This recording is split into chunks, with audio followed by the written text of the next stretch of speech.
tremendous pride this week about the Eagles winning the Super Bowl. And guys, I know that's like a truism that we all feel because, you know, it's still in our hearts from 2 months ago.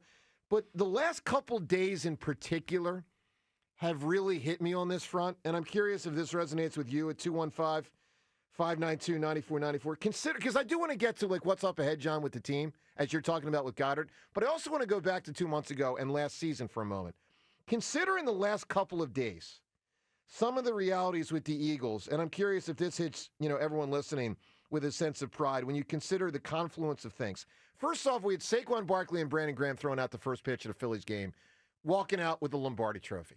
Phenomenal. I mean, James, you were there, right? I was there. It was magical. Phenomenal moment. It was a magical moment. When like, I won't go that far. Yeah, when Brandon Graham lifted the trophy, massive. Massive. It was a massive moment. The Fly Eagles Fly, Correct. Eagles chant, the whole thing. The whole crowd singing Fly Eagles Fly into an Eagles chant in Citizens Bank Park. Right. So I want to get down and dirty into like the formulation of who's going to be on the team and not for next year, but I don't want to lose the feeling of that championship. And to me, what's going on this week? So you have Eagles throwing out the first pitch with the Lombardi Trophy on the field. We've got a team as we start moving to the draft with the 32nd pick. On one hand, I don't like it. On the other hand, I freaking love it. What it represents is my team just won the Super Bowl. Let me give you another one. Now, I know a lot of people don't like the causality of this at all, but the fact that the Eagles are being attacked by the league with the tush push.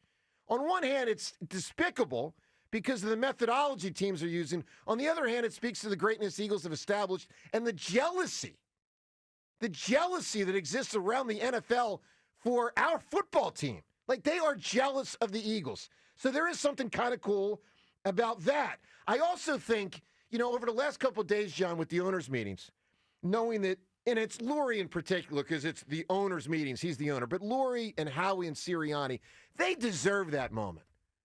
I mean, they deserve the moment where, and look, Sirianni looked haggard. Holy hell. He looked exhausted. Wow, he looked interesting. And good for him if he was out with 6 or 7 coaches the night before. And he earned it. He earned that.